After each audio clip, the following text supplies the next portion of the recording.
Hoy es lunes 20 de abril y si la semana fuera un paciente en urgencias, el médico diría, estabilícenlo mientras rezo.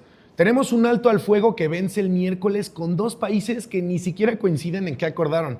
Tenemos 203,685 mexicanos repatriados. Hagan de cuenta toda la población de Tepic de vuelta en 15 meses. Y Estados Unidos no ha respondido una sola solicitud de información sobre los 15 que murieron bajo custodia. Soy Íñigo y esto es México Centro.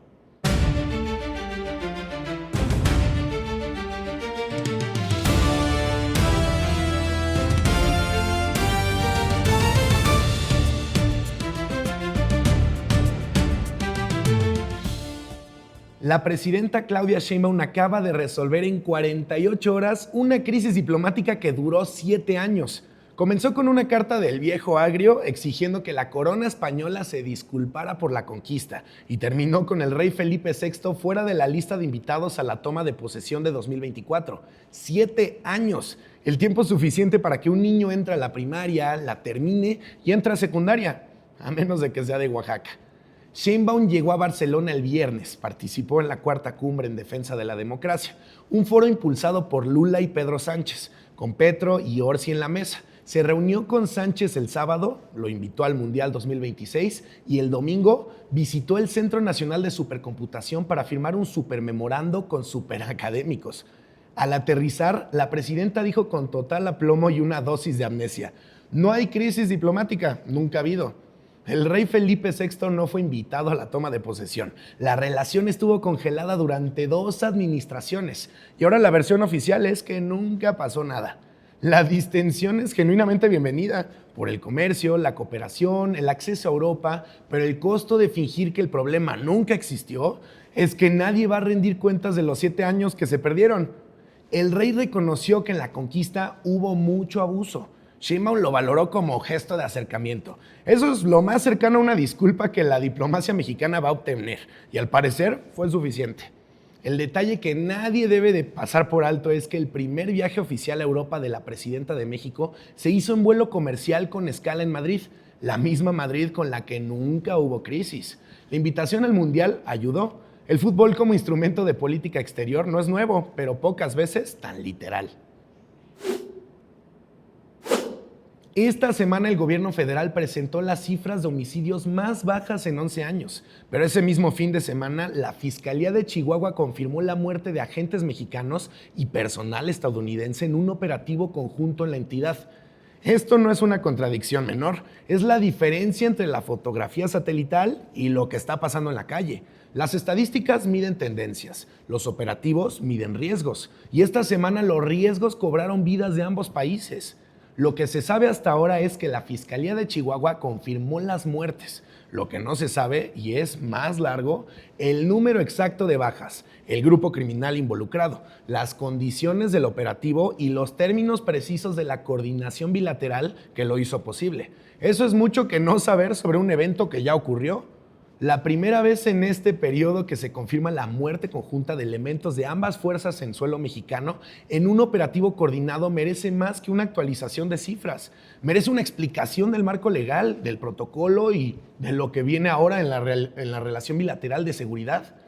El silencio del gobierno esta semana no será neutral. Cada hora sin información es una decisión. Y en un caso así, las decisiones se notan. Las autoridades mexicanas reconocieron este fin de semana que hay un derrame activo en el Golfo de México causado por la ruptura de un ducto de Pemex. Lo reconocieron después de semanas de negarlo. Los pescadores de la zona lo sabían antes. El chapopote en las playas de Veracruz lo sabía antes. El mar lo sabía antes. Esta es la consecuencia. Los pescadores detectan el derrame, denuncian afectaciones ambientales y económicas. Las autoridades niegan. El chapopote sigue ahí, pero meses después, este fin de semana, las autoridades confirman que fue la ruptura de ducto de Pemex, no una mágica chapopotera, fue la infraestructura propia de la paraestatal. Esa distinción es importante porque define quién es responsable y la respuesta es incómoda. Y eso importa porque el Golfo ya tenía presencia de chapopote en costas veracruzanas desde un episodio anterior. Llevamos más de un mes en esa condición. Ahora se suma un derrame activo por ruptura de ducto y este fin de semana se reportó también mortalidad masiva de peces en Río Panuco. 3 eventos distintos, todos en la misma franja costera, todos en el mismo periodo y todo apunta a un mismo culpable. La brecha entre el tiempo en que los pescadores detectan un problema y el tiempo en que las autoridades lo reconocen no es un dato administrativo. Es el tiempo en que el daño ambiental se expande sin respuesta oficial. Es el tiempo en que la gente que vive de ese mar pierde su sustento sin ningún reconocimiento de que algo está mal. Semanas, eso duró semanas. 203,685. Ese es el número de mexicanos repatriados desde que Trump volvió a la Casa Blanca. Para dimensionarlo en algo concreto, es el equivalente a toda la población de Tepic, Nayarit, de vuelta en 15 meses. Una ciudad entera vaciada en 1 año y 3 meses. Muchas de esas personas tenían décadas viviendo en Estados Unidos. Alejandro Cabrera Clemente tenía 49 años, llevaba 25 viviendo allá y murió en Luisiana bajo custodia del ICE. Ese no es un dato estadístico, es una biografía que terminó en una celda de detención migratoria.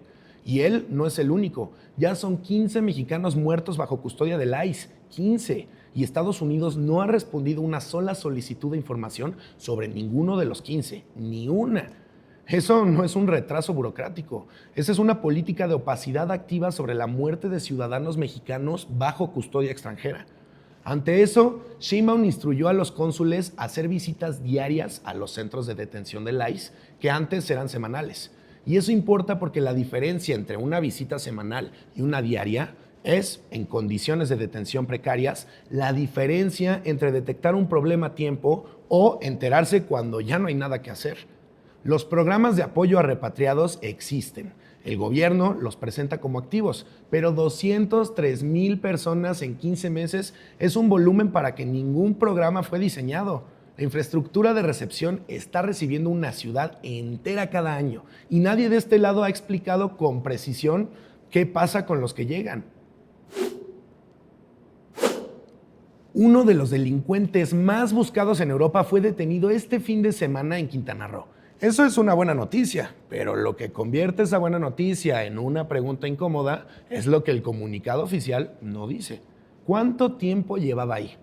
Porque fue detenido en Cancún y encontrado en Cancún. Son cosas muy distintas. Una describe un operativo, la otra describe un sistema de detección y la diferencia entre las dos es lo que determina si esto fue un logro de inteligencia o un tropiezo afortunado. Quintana Roo es el estado de mayor afluencia turística de México, pero eso también significa que el estado más visitado del país también es sistemáticamente un destino que figuras internacionales buscadas por la justicia encuentran conveniente. El Caribe mexicano como destino de fugitivos internacionales no es una casualidad geográfica, es una señal sobre la percepción global de la impunidad en la zona. Mientras los aeropuertos de Cancún y Tulum registran cifras récord de visitantes, la pregunta que nadie formula en los comunicados de turismo es ¿quién más está llegando? ¿Con qué intenciones? ¿Con qué documentos? ¿Y con qué órdenes de captura? La detención es bienvenida, pero la pregunta que sigue en el aire es más importante que la noticia. Hoy, 20 de abril, quedan exactamente 10 días para el cierre del plazo de declaración anual. El SAT publicó un semáforo para que los mexicanos no dejaran todo al último momento. Hoy el semáforo todavía es amarillo, el 27 y 28 será naranja y el 29 y 30 será rojo. Y rojo, en lenguaje del SAT, significa lo que todos sabemos que significa: el portal colapsado, la línea de atención saturada y tú mirando la pantalla con la expresión de alguien que acaba de recordar que tenía un examen. Hace 2 semanas el SAT llevaba 1,930,000 declaraciones recibidas de 11,400,000 esperadas. Eso es menos del 17% en los primeros días del plazo y el 83% restante está en algún lugar entre lo hago esta semana y caray, ¿ya es 30? El SAT no publicó ese semáforo por generosidad cívica, lo publicó porque sabe exactamente lo que va a pasar el 29 y el 30 de abril. Lo sabe porque pasa todos los años. Lo sabe porque el 1 de abril, el primer día del plazo, el portal colapsó. El sistema no aguantó el día. Imaginen cómo se va a comportar el día 30. El semáforo del SAT es, en esencia, una institución del Estado mexicano publicando un aviso de que su propio sistema va a fallar en 10 días. Y la respuesta ciudadana histórica a ese aviso es ignorarlo. El alto al fuego entre Estados Unidos e Irán vence el miércoles. Fue pactado por 2 semanas y durante esas 2 semanas el estrecho de Hormuz abrió, cerró, volvió a abrir y volvió a cerrar. Un barco francés fue atacado y las dos partes llegaron al lunes de la semana decisiva con versiones completamente distintas sobre en qué consiste el acuerdo que todavía no firmaron.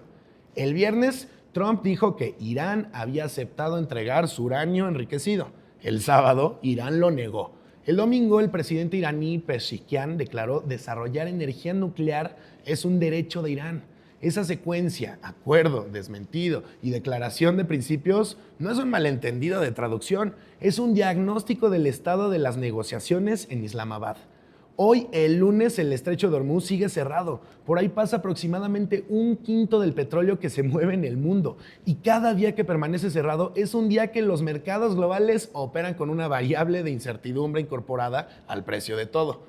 Trump amenazó el sábado con destruir todas las plantas eléctricas y todos los puentes si Irán no acepta el trato. Irán respondió que sus fuerzas armadas están completamente preparadas para responder. Y eso no es retórica de negociación, es el primer párrafo sobre las guerras que aparecen en los libros de historia. Hay 3 escenarios para esta semana: acuerdo antes del miércoles, prórroga del alto al fuego o colapso. Los mercados mundiales están cotizando los 3 simultáneamente. El más probable, según el estado actual de las conversaciones, es la prórroga, lo que significaría comprar tiempo sin resolver nada. Y comprar tiempo sin resolver nada es exactamente el escenario que llevó a que hoy sigamos aquí.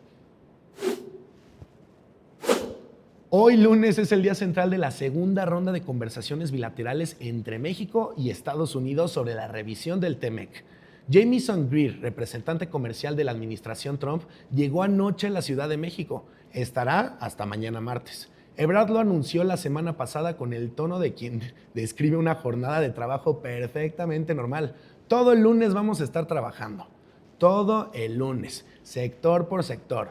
Aluminio, automotriz, agropecuario. También está prevista una reunión de Greer con Sheinbaum en Palacio Nacional. Ayer, Sheinbaum estaba en Barcelona en una cumbre progresista con Lula y Petro y hoy se reúne con el representante comercial de Trump. La agenda diplomática de la presidenta en 72 horas abarca 2 extremos del espectro político global sin aparente incomodidad y eso es, objetivamente, una habilidad. Los temas centrales de hoy: reducir la dependencia de Norteamérica de China y Vietnam. Ese es el argumento principal de Estados Unidos. Reglas de origen para bienes industriales, minerales críticos y barreras no arancelarias. Además, 41 senadores estadounidenses enviaron una carta exigiendo que se aborden barreras comerciales pendientes y créanme, no fue una carta amistosa. La fecha límite es real. La revisión formal del TEMEC es el 1 de julio. Faltan 72 días. Greer ya dijo públicamente que algunas partes del TEMEC funcionan bien. Y esa frase en lenguaje diplomático comercial significa que las partes que no mencionó están en discusión. Sheinbaum dijo la semana pasada: vamos muy bien en la revisión, va muy avanzada. Pero esa frase puede significar muchas cosas. Lo que resulte de las reuniones de hoy determinará en buena medida las condiciones comerciales bajo las que operará la economía mexicana en los próximos años. Y tú pensando que tu lunes estaba cargado. Jornada 15 de clausura 2026 y la tabla quedó con un dato que merece ser leído 2 veces. Cruz Azul lleva 8 juegos oficiales sin ganar y clasificó a liguilla. Eso no es un accidente estadístico, eso es la Liga MX funcionando exactamente como está diseñada para funcionar. Los resultados: Pumas venció 2-0 al Atlético de San Luis el viernes con goles de Juninho y Jordan Carrillo y aseguró su boleto a liguilla como segundo clasificado tras Chivas, que goleó 5-0 a Puebla en el Akron y sigue líder con 34 puntos, inalcanzable en la cima. Pachuca venció 3-1 a Monterrey y sube al segundo lugar con 31 puntos. América derrotó 2-1 a Toluca con doblete de Brian Rodríguez en una victoria que fue opacada por una bronca que se trasladó de la cancha a los pasillos del Banorte. ¿Y qué? Al cierre de esta edición, todavía no tiene sancionados confirmados. Así es, en un deporte que tiene cámaras de cada ángulo del estadio, la ausencia de sanciones en 24 horas es también una ausencia de voluntad para hacerlo y no una limitación técnica. Faltan 52 días para el 11 de junio. México contra Sudáfrica, Estadio Banorte. El torneo más grande en la historia del fútbol empieza a tener textura real y la textura incluye partes que no salen en los comerciales.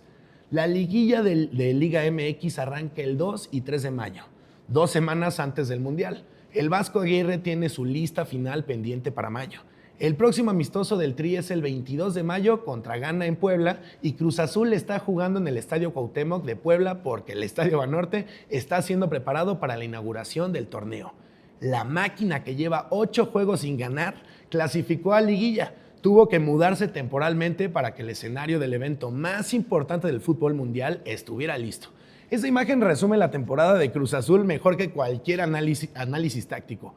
Pero hay otra dimensión del Mundial que esta semana volvió a hacerse visible. Los pequeños comerciantes que denuncian exclusión de los beneficios económicos, las remodelaciones urbanas que generan tensión en la Ciudad de México, la asamblea antimundialista que se reunió la semana pasada. La versión oficial del evento es la de los patrocinadores y los estadios renovados. La otra versión, la de los comerciantes excluidos y los vecinos desplazados. También es real y también merece cobertura. 52 días, el reloj avanza y lo que se decide en esta semana sobre quién participa en el evento y quién solo ve pasar desde afuera, también forma parte de la historia de este mundial. Estos días aprendimos que vivimos en un país que resolvió una crisis diplomática de 7 años en 48 horas. Pero tardó semanas en reconocer un derrame en su propio golfo, que repartió una ciudad entera en 15 meses y no tiene respuesta de Estados Unidos sobre los 15 ciudadanos muertos bajo custodia, que el alto al fuego que decide el precio del petróleo global vence el miércoles y las dos partes en guerra tienen versiones distintas de qué acordaron. Y todo eso pasó en unas horas. Imaginen qué viene después. Soy Íñigo y esto fue México Centro.